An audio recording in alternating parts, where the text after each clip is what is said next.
Hi, I'm Derek Jensen. This is Resistance Radio on the Progressive Radio Network. My guest today is Ben G. Price. He is the Community Environmental Legal Defense Fund's National Organizing Director with 15 years' experience organizing communities and coordinating organizers across the country to challenge state and federal legislation of corporate assaults against people and their environments. He pioneered rights of nature legislation in the United States and assisted scores of communities to enact rights-protecting laws. So first, thank you for your work in the world, and second, thank you for being on the program. Oh, thanks a whole lot, Derek. I'm really happy to be here. So I would like to focus today on your book, How Wealth Rules the World, Saving Our Communities and Freedoms from the Dictatorship of Property. And I have a couple of things I'd like to read you from it. First, there's a paragraph from the bottom of the first page of the preface. The plan of this book is to unmask the artifice of democratic representation. The plan of this book is to unmask the artifice of democratic representation that American law and the laws of many erstwhile democratic nations mocks in practice. It will expose the way the legal system has been engineered to guarantee that wealth and empire prevail over people and their common birthright. It has been written for anyone who wonders what went wrong in a nation thought to have pioneered a system of democratic representation with rules that apply equally to everyone. And then, on page 1 of the book, you say, let's get it out in the open. The United States of America and nations that emulate its governing principles are governed by a dictatorship of property. So can you respond to any of that any way you want? Sure. And I imagine that listeners and folks who read the book will, some of them at first, be taken aback by statements like this, because we have this legend about America's founding and about what it's all about. And part of that legend is that the rights of people are paramount, and the reason that we have the Constitution we do is to protect that we, the people, the first two words of the Constitution as it was drafted in 1787. And so to say that the Constitution and the laws of this nation actually don't, their outcome is not to create a society and a system of government that is equally fair to everyone and that respects fundamental rights as the highest principle and the highest law. To say that may be shocking, but the point of the book is to demonstrate that it is just legend, that the fact of the matter is that dictatorship of property is a system of law. It's a self-replicating system of law that actually elevates the rights of those who come into possession of the greatest amount of wealth above the general population. In recent years, since the Occupy Wall Street movement, the terminology, one major thing I think that came out of that effort was that we're now able to speak about the 99% versus the 1% of the population, and to understand that the people in the United States who are not at the top of that pyramid of wealth aren't really a self-governing population. So the fact is that it's important for people to understand what are those mechanisms. How does the law work? How does it actually come together in a way that prevents us in the communities where we live from protecting our land base, from protecting the environment, from protecting our own health and safety and that of our children, and beyond that, protecting future generations and the future viability of the earth. How can we do that when the primary interests of the living generation are subordinated to the interest of what's called profit, of the accumulation of more and more, and possession of more and more property? And it's important, I think, that we should talk about what property actually is and how I talk about it in the book, which is a bit different from kind of the colloquial understanding of it, that it's just our possessions, our cars, and the rest of it, because our laws treat different types of property differently, and they treat people and their what's called unalienable rights in the Declaration of Independence. They treat them as really secondary rights to the interest of accumulated property. So that's really the essence of the dictatorship of property that I'm getting at. Getting into the details of how that is held up. How is that system of protecting wealth from democratic oversight and from community governance? That's really the story that I'm wanting to tell in this book. So a couple of things before we get there. One of them is, I think a lot of people understand on a visceral level that the government, they understand what you're saying on a visceral level. There's this whole mythology built up that yeah, we have, that this is a government by and of and for the people. But when I used to do a lot of talks, I would routinely ask the audience, is there anybody in here who believes that government takes better care of human beings or of corporations? And out of tens of thousands of people, nobody ever said they believed it takes better care of human beings. So I think on one level, we kind of get it. And so that I wanted to just sort of throw in, and then you can either respond to that, or you can go to define the different types of property, or you can do both, whatever you want to do. No, that's fine. Let me try to respond to your question. And it's interesting because I've been involved with community organizing for about 15 years. And when I meet with a community group for the first time, one of the first things I ask them usually is, when it comes to governing decisions that will impact your lives and your local environment, is it you, the people in this room, who will be directly affected, who make those decisions, or is it somebody else? And I've yet to have anyone raise their hand and say, oh, we do it, that we self-govern. And so you're right. I think that viscerally folks understand there's a problem. But where they end up then is to say, well, we know that there's a problem. We know we don't have access to the governing power that would allow us to say no to fracking or to a toxic waste dump or to damming a river, whatever it might be, that the people living in the community and as, maybe stewards of their environment, they don't have the final say. It's not up to them. And then they come to me as someone who's hopefully going to help them, and they say, what can we do? My answer isn't that, well, we can fix it for you. It's that we have to challenge the system as it stands and as it operates, because we can't fix anything until we've done that. We have to dismantle the plumbing of the law that makes sure that all the goodies go to those who already have the privilege in the community and in the society.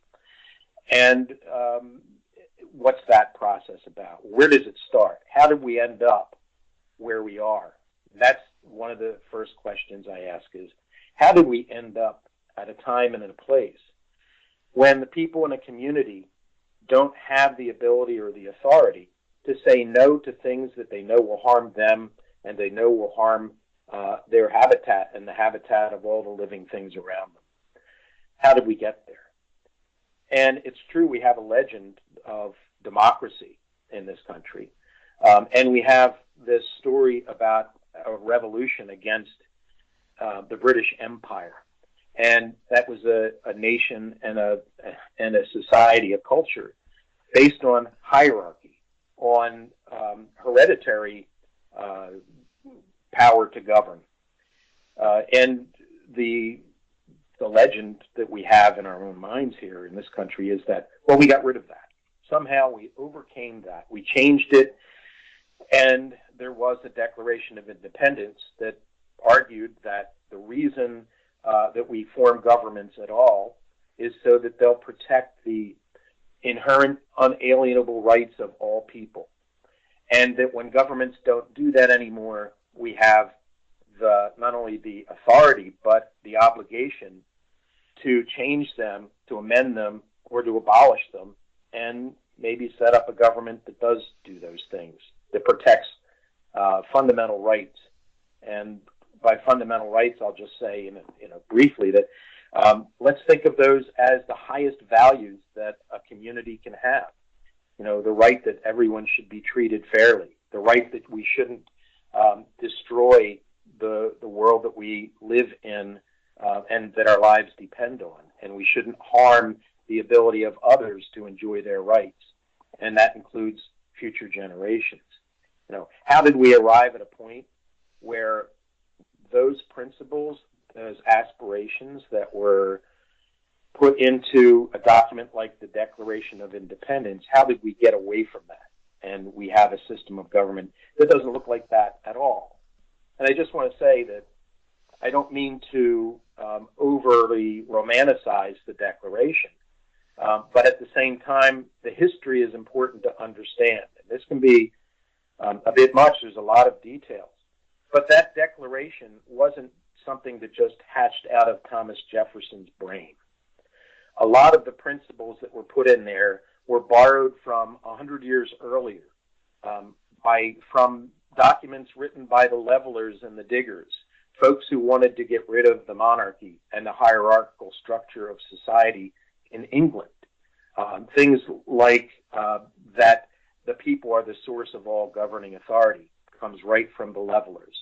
The idea that of no taxation without representation. It was certainly relevant to the American colonies because they did not have representation in Parliament, even if they were, second-class English citizens. They didn't have, in the hierarchical structure, they still did not have even, the appearance of representation in Parliament. So it kind of made sense. It makes sense to us when we talk about it that was a sentiment right out of the Revolution, when in fact it was borrowed. But the other thing that was borrowed, the most significant thing, was the grievances against the system of hierarchical rule and the idea that people can't make their own laws and can't govern their own communities. And I mean laws that protect their rights and their interests. And where did those ideas come from? There were more than 90 proposals that were sent to the Continental Congress in Philadelphia prior to the Declaration being drafted. And it was 90 statements from 90 different communities, and I mean little towns, counties, gatherings of regular people, well, white men with property, I should say, those regular people, because be clear, and nothing to romanticize here, women didn't have any rights. They were considered the property of husbands or fathers. Native Americans had no rights. They weren't represented. African Americans certainly weren't. No one but white men with property were considered to be the we the people that ended up being talked about in the preamble of the U.S. Constitution. But the Declaration and the grievances that were brought against the king to justify secession from the empire started out with the very first grievance saying that the king, in other words, the empire itself, refuses to allow the people to make laws to protect their interests in their own communities. It wasn't a grievance that the United States couldn't make laws because there was no United States. It wasn't a grievance that the states couldn't make laws because there were no states. It was a complaint that said that the people living here in North America who had displaced the native people, that they were being denied the right of self-determination. The irony being, of course, Native Americans, enslaved women were not allowed to engage in self-determination either. But this is the general principle that is pointed at to lionize the American system. The story that I tell in the book is that even that, hypocritical statement I say hypocritical because of the huge proportion of the communities that were not considered to have the right to self-determination. That was simply the fact of it. But there was a change. The declaration occurred. There was a war, and regular people, farmers, put down their tools and picked up muskets and went to fight the redcoats. And when they were done and had to go home and pick up life again and farm and the rest of it, a wealthy group of men met in Philadelphia secretly to draft a new form of government because they saw the form that had been created during the Revolution. That was the Articles of Confederation, the very first American Constitution. This group of wealthy men that we identify as the Federalists met and drafted a new form of government that would centralize power, remove self-governing authority from the communities, from the states as well, and put into fewer and fewer hands the full decision-making power, and in essence, privatize public government. That's not the story that's generally told in our history classes, but it's the story that I think is important for people to understand, simply to begin to know why they can't make decisions for themselves in the communities where they live today, and frankly, to explain why it's currently illegal to create sustainable communities. It's illegal to protect the environment. It's illegal to protect human rights if they interfere with the privileges of the wealthy minority. So do you want to talk more about that history, or would you rather also do what you mentioned earlier about defining different types of property? Well, and yeah, if I can do that, I'll try to do it briefly because I know that it will be a source of contention for some folks. They're very protective. They're concerned that their rights in property might be harmed. That a book like this, if it purports to say that property rights shouldn't be protected by law, I know how concerning that may be. The fact is that we haven't really spent any time in this culture examining what property actually is. And the question is there really such a thing as property? Does it exist in the empirical world? And I like to use this analogy. We can look at say a municipal plat, and we can see the property lines drawn on a map. We can kind of back out from that and look at a state map and see the counties and the towns and the rest of it, and they're all lines drawn on top of a topographical map. And we can back that off and look at nations around the world, and we can see borders and all this talk on the national level of should there be a wall built between the nation of Mexico and the United States. We're talking about borders and boundaries and so forth, and they have everything to do with what property is. And what property is about. It's about creating monopoly control for a minority of people and excluding everyone else from enjoyment of what is called property. When we look from space, the photos from orbit, we can't see any of those boundaries. We can't see any national or state lines or property boundaries. All we can see is the world as it is. And I ask, where does property exist? Where does it come from? I think the answer is it exists on paper, on those maps, and it exists in the minds of people who believe those lines mean something, and in the will of those who have power to defend those lines as though they were real, and to enforce them as real. Does that mean that no one should be allowed to have a home because it's not real? That's not actually what I'm getting at. I do make a distinction between private property, which I, in a shorthand, would say that's the property that is created by one's own effort, by an individual's own effort. And what's really owned isn't the property. We borrow the property in our lifetimes, and then when we die, as they say, you can't take it with you. So we're borrowing it for a time, essentially. And why do we have any right to a monopoly control over our yard, for instance? Because that's what it is. No trespassing sign, keep off the grass, all of those things come down to saying that it's for my enjoyment and no one else's. If it's mine, I own it. But that ability to have that access to that plot of ground, in general, historically, it shouldn't be ours. In our lifetimes, again, we use it, we borrow it, and usufruct, as it's said in legal terms.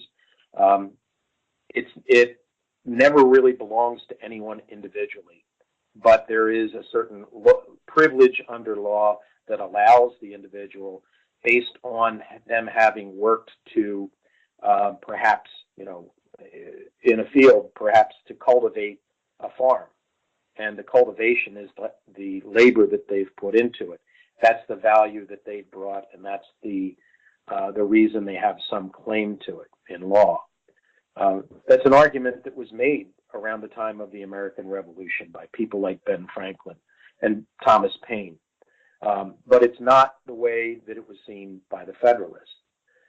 They believed in a thing that I call privileged property, and that's the ability to accumulate property without limit. Essentially, it's the model of empire. It's the ability to monopolize not just land, by the way, but what's called resources and human labor. The ability to call slaves property of slave owners at the time of the adoption of the U.S. Constitution was an expression of the idea of privileged property. That slave's labor did not belong to the slave, the human being. The human enslaved person did not own their own labor, their own effort. We find that to exist today in terms of debt, that people who sign contracts to borrow money under certain terms, student loan debt is a horrible current example of it, can find that they owe large portions of their future, the value of their future labor, to people that they've borrowed from. And so there's a property interest in that human labor. That's a type of what I would call privileged property. And what it all comes down to is really not a measure of property, but is there, can labor be owned? Is labor a commodity? Is the work of another person able to become the property of someone else? In other words, is servitude something that we value and that we should make laws to protect the owners of that servitude? And the Federalists said yes, absolutely. And we would not only say yes, but we want to build a whole legal system on the premise of ownership of that special type of wealth. And they did it. They did it. Things like the 3/5 clause. Derek, the 3/5 clause, for folks that haven't looked at the Constitution for a while, it was put in place at the time of the Constitution's drafting, and it said that states that allow ownership of slaves will get more representation in government based on counting each of the slaves that have no rights of their own, but counting the slaves as 3/5 of a person, as 60% of a human being when it came around to doing the census, and then proportionally allotting representation in Congress and in the Electoral College that chooses the president. So that slave states and owners of slaves actually had more governing rights, more governing privileges than the rest of the people who were ostensibly being represented in Congress. That's one example, earlier example of privileged property and the lodging of privileges to govern within property itself. And that's an important concept. And it's one that has carried over to the present day, where corporate property that is simply, it's words on paper is what a corporation is. But corporations have been deemed to have the same Bill of Rights protections as other human beings. And that is another way to lodge rights, and particularly governing rights, within property, so that those extra privileges, that extra power to govern, is conveyed to whoever comes into possession of the privileged property. Have I lost you on this? No, I'm thinking a few things, and this is sort of, these are some responses to the whole discussion as opposed to anything at the end. I think there's three things. One of them is that I live in bear territory, and I see bears quite often, and bears will have and people talk about this all the time, bears will have a territory. And I think about this in terms of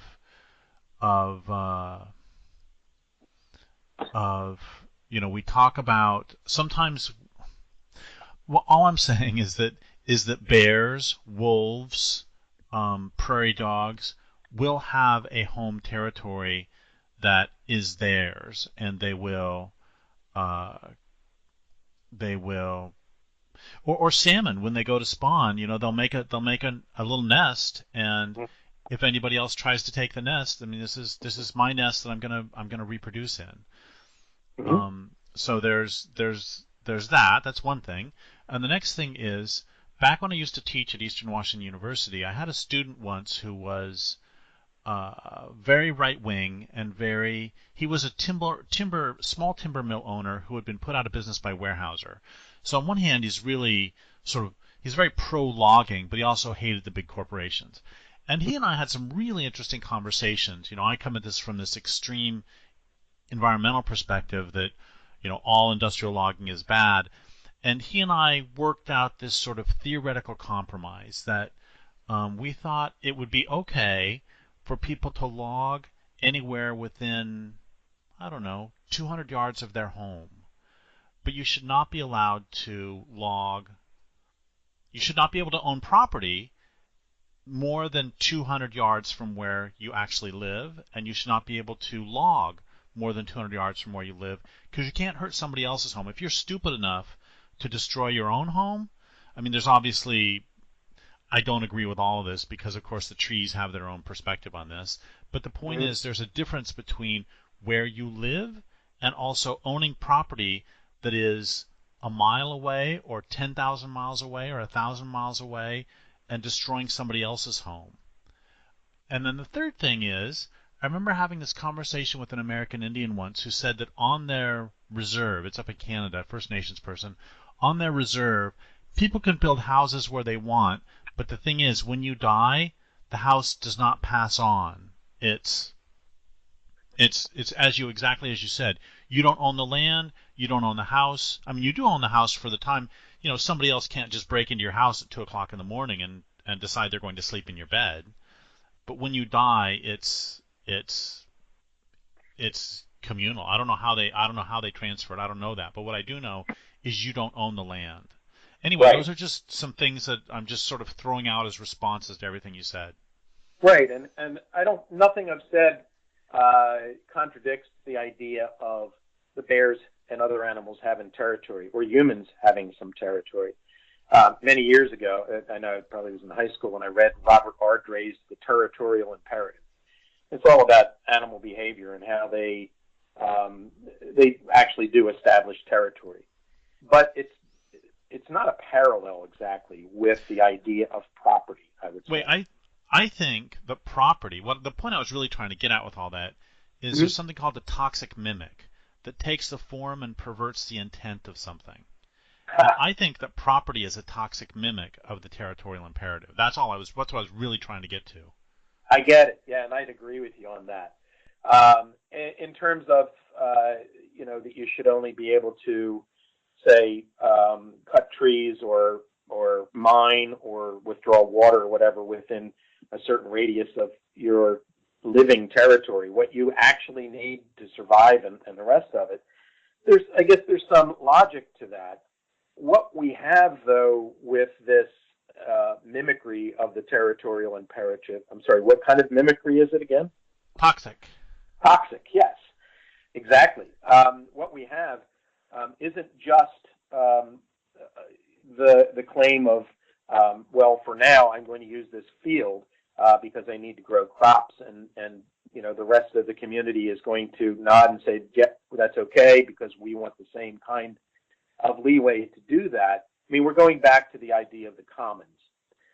And what we have once the commons were privatized, or as they called it in England, the enclosure movement, that was about telling communities of people where no one had a piece of paper saying, I have title to this land. Having armed men walk in and say, you have a choice. You can stay and be a servant, a serf, a slave, to the new owner, the Baron so-and-so, and we're putting up a fence and a wall around this land, and that belongs now to, his lordship. And if you stay, then you're going to give some of your crops, maybe a lot of it, to the new lord. And if you don't agree to that, then get the hell out. That was a privatization of land that was not owned by anyone prior to that point. And, the First Nations people, I know they had territories, they lived in certain areas, and yes, there were sometimes conflicts over that, but they didn't have laws that said that there was an exclusionary right of the owner of this chunk of land that eliminates the ability of anyone else to cross it without permission, to do anything on it without the owner's okay. And going to, I think, your third point about, using that land then during your living years and not having it passed on to inheritors and so forth, which was Britain and not just England's way, but it was a means for centralizing power and control over large swaths of the earth, was to turn it into hereditary property. Tom Paine, who wrote Common Sense and inspired the American Revolution, and was a real radical. He believed that the hierarchy of the empire was foolish, and he wrote about it, how silly it was that it was not grounded in anything but simple brute coercion. And he came up with a plan that he wrote about. He wrote a lot, and he wrote, besides Common Sense, he wrote a paper called Agrarian Justice that actually mapped out a way for use of land to be, yes, protected during the lifetime of the user. But then for that to be recognized as essentially a borrowing from the larger community that would be repaid at death. It's the right-wingers love to say that the inheritance tax is a death tax. It's a funny thing, in this country, the inheritance tax only applies to people that die owning an awful lot of money, and it's then a small pittance compared to the portion of the wealth that they have that would be taken as a tax.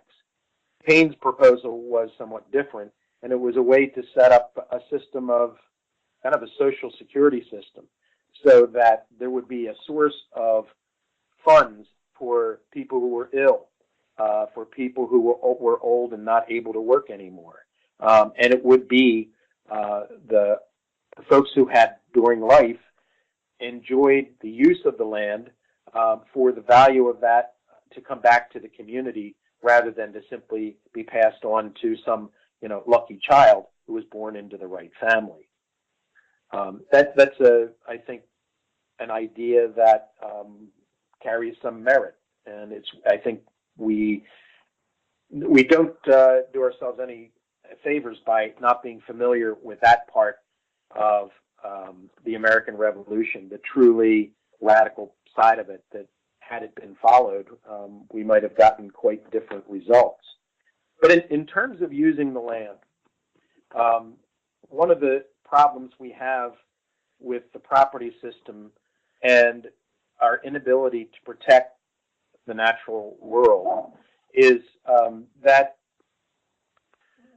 the people who own land under the law today have the legal privilege, and I refuse to say right, that's a different thing, but they have the legal privilege to destroy that ecosystem for their own profit, regardless of what impact that has on future generations, regardless of what harm that does to the surrounding community.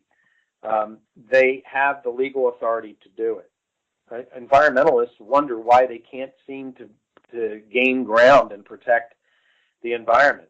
Yes, there's been over the years some efforts, and they're to be applauded, and it's a good thing some of them happen. But the Clean Water Act has not saved our waters. The Clean Air Act has not saved the air or the climate. What it does is it slows down the rate of destruction. And that rate of destruction is regulated. That's what regulations do. And the destruction itself is legalized with the issuance of permits. But what we don't have is the ability to actually protect the natural world or our own communities or future generations, because of this idea that the rights that are sewn up in property and then handed over to those who possess that property are superior to human rights, civil rights, community rights, rights of nature, that privileged property rights, the rights that are actually they are invested in property itself, just like corporate rights. Those legal rights are vested in the property itself, and the property then becomes, it's almost like a magic talisman or something. Once you come into possession of it, you've got all the magic powers, and your magic powers mean you can make money with it any way you want, and you can destroy it any way you want to. And no one under the law has the authority to stop you. So I'm thinking a couple things. One of them is that this whole system just it has its internal logic, but it doesn't. When you think about it in the ways you're expressing, it doesn't make any sense. That if you think about this in a family, little Jane has her toy, and little Johnny has his toy, and if little Johnny, for no reason, steals little Janie's toy, then they run to mommy and daddy, and mommy and daddy tell Johnny to give Janie back her toy, that she has that. But the problem is not that she has a toy. The problem is that within this system, the things that are declared to be one person's, it's like you say, the biggest words on the back of your book are one right to rule them all. So it's as though, Janie's ownership of this toy then suddenly trumps the fact that the entire house is on fire, or trumps all social relationships. There are times when it's appropriate for Janie to share her toy with Johnny, or vice versa. The thing I'm getting at is I love the line. I love the fact that you've got one right to rule them all in such huge letters. And so can you talk a bit more about the word we used in the very beginning of this interview? And by the way, we have about 10 minutes left. Can you talk a little bit about the dictatorship of property? Not just the existence of property, but the dictatorship. That's in my mind key to everything in your book. Right. And by the way, if you're not, you may not be familiar, but one right to rule them all is a little bit of a takeoff from that the story, The Lord of the Rings. One ring to rule them all. Of course. And I believe it's the introduction. The title is One Right to Rule Them All: The Dark Side of Property. And I think we have to go back to, again, where property comes from, that those imaginary lines don't exist in the empirical world. But all of the philosophy that we have back to the so-called Enlightenment era that was really, a lot of ideas about property being such a fundamental right and so forth come from that era and borrowed from, the Old Testament, that God told man that, you'll have dominion over the world and do with what you want and so forth. But talk about things going toxic. What happened really was you look at those philosophers, and so many of them were apologists for empire, for the global expansion of European empire. It was a way to justify the conquistadors or the British marching in and decimating the people living there, acting as though they weren't there or had no right to be there, and just taking it for themselves. Where does property come from? It comes from that kind of aggression. It means throwing some people off the land and taking it for yourself. Janie might have got the doll as a present, so that's not a perfect analogy for it. But if her brother Bobby runs out and steals a bike, and then Janie wants to play with it, we might have a little bit closer analogy to what's going on in the world today. Right. How does wealth rule the world? Well, how is there a dictatorship of property? It's built right into our system of government, laced into the Constitution of the United States, that illegally, unconstitutionally overthrew the Articles of Confederation. And it was done secretly. And the notes from that meeting were not made public until 2 generations after the Constitution had been in effect. But we can find in it things that look pretty innocuous, like the Commerce Clause that says that Congress will have the power to regulate trade between the states with foreign nations and with the Indian tribes, is the way it says it. We have the Contracts Clause that says that the states, local governments too, will not and they shall not impair the obligation of contract. Which there are 2 examples out of the Constitution that they're not public law, they're private law. It's saying that Congress will make decisions about what happens between 2 businesses or between a customer and they didn't use this terminology then, but essentially when it came down to it, if the central government wanted to decide how commerce will proceed, it has the sole authority to make that decision. No longer do the states, no longer does your community have the right to say, we're not going to sell GMO foods in our community. We reserve the right to say no to it. How is it possible that today you can be sued for saying we won't sell your GMO foods in our grocery store in this little town? Because you'll be violating the rights of the corporation if you do. Well, what about the rights of the people to decide what they want in their community as to be called food? That right has been trumped by the property interests of the corporation with the blessing of the judiciary, which looks at what the Federalists put in play and looks at it and says, we're preserving that at all costs. The court system that we have is its primary power is to preserve the status quo, and the tool it uses is prior court decisions. It has the authority to say the precedent says this, we're not changing precedent. In other words, there is a self-preserving mechanism that ensures that those rich white guys who wrote our form of government, that what they wanted to happen will happen even these many years later, and that the living generation will not be able to contradict or change that. It is a dictatorship of property because property was put at the head of the class. The authority of people to use their wealth when they enter into contracts will not be interfered with by local or state governments. Why? Because supposedly that's private law, not public law.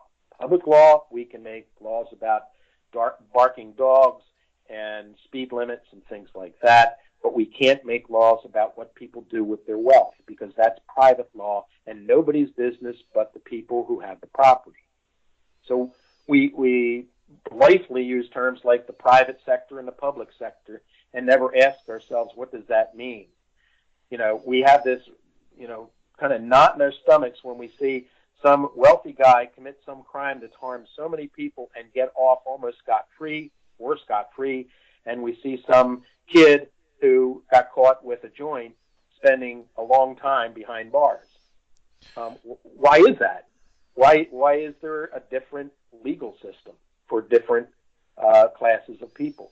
And the fact is, we got rid of hereditary wealth and we substituted it with this idea of vesting property itself with rights, so that it's not a bloodline, it's really the bottom line. Whoever gets to own the most has the most in terms of rights. And they are a minority, and they dictate what the public policies will be, immune from public governance.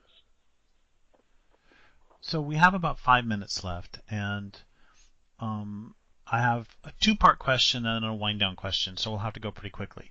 And the two-part question is, so if we had a massive voters' revolt where we all voted differently, but we didn't do anything else, okay?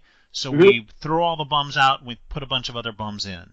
And all these new bums, they vote that it's no longer legal to pollute rivers at all, or it's no longer legal to... They vote to give Congress, United States Congress, votes to give communities the rights to determine whether somebody's going to frack in that community. So if they did that, are you saying that the Supreme Court would then probably overturn that because in the Constitution itself it reserves that right to Congress, and they'd say that that is an unconstitutional law? Well, yeah. With neither of us being legal scholars. No, I would predict that that's exactly what would happen, that there would be a lawsuit brought. It's what happens in the communities that I work in and my colleagues at Community Environmental Legal Defense Fund work at, that we go in, we work with a community, they pass a law that says no fracking, and then there's a lawsuit, and the court decides that, as much as democracy would be a really great idea, you can't make that law, because that law, we have prior court decisions, we have precedent that says, no, you can't have it. And again, the status quo is preserved. Tom Lindsay uses an analogy I like a lot, so I'll borrow it from, it's like a self-sealing tire. Every time that the people try to puncture it to take the air out of it, it seals itself and rolls right along. So electing the right people, there are better people in terms of their idea of what a democracy is and so forth. But you can't just change the people. You can't change the names on the door, and expect that the system is going to change because they have a better, more humane attitude, because they're constrained by the system as well. So that leads us to really sort of our next to last question, which is, so what those of us who care about community rights, those of us who care about life on Earth, those of us who care about justice, what do we do? Well, one thing that we can't do is be complicit in the system as it is. And I say we can't. Of course, you have the choice to live under this system. But I think that implies that we have the right not to pass the system on improved for the next generation. Otherwise, we're dooming the kids, the grandkids, to have to fight instead, because we just found reasons not to. When I say fight, it means standing and opposing the system. One of the tools that I've been using for the past 15 years is working with communities to challenge the particular laws, the particular legal doctrines, Dillon's rule that says that local municipalities have no authority of their own to protect the community living there, that's up to the state, and then the federal government saying, and the states can't stop rich people from doing what they want. If we don't stand up and say, we're going to govern ourselves, and then actually do it, not write articles about it necessarily, and I write a lot of articles about it and say we ought to do these things, but we actually get out and do it, and we end up in court, and we end up not always winning, that's for sure. What we really need, in my estimation, is a mass movement, a people's movement that takes on the system and refuses cooperation and begins to govern in their own communities like freedom and liberty of choice matter and self-determination, and the responsibility to protect our families and our land base are real, and not just say, well, we can't fight City Hall. And a mass movement of that sort has not yet begun. We keep trying to model it. We need to have the word get out, and just like other efforts of people to gain rights that have been denied, civil rights movement, there was a lot of challenging of unjust law, and challenging it publicly is one way to educate other people, to let them see the nature of the injustice, because it's hidden in plain sight otherwise. We need to challenge it and allow the system to come back and say, you can't have those rights because they're reserved for special people. We need to make that very plain, and the only way to do it is to confront the injustice. Well, thank you so much for saying that. And before we finish, I want to say once again that your book is How Wealth Rules the World, Saving Our Communities and Freedoms from the Dictatorship of Property. So I would like to thank you for being on the program, and I would like to thank listeners for listening. My guest today has been Ben Price. This is Derek Jensen for Resistance Radio on the Progressive Radio Network.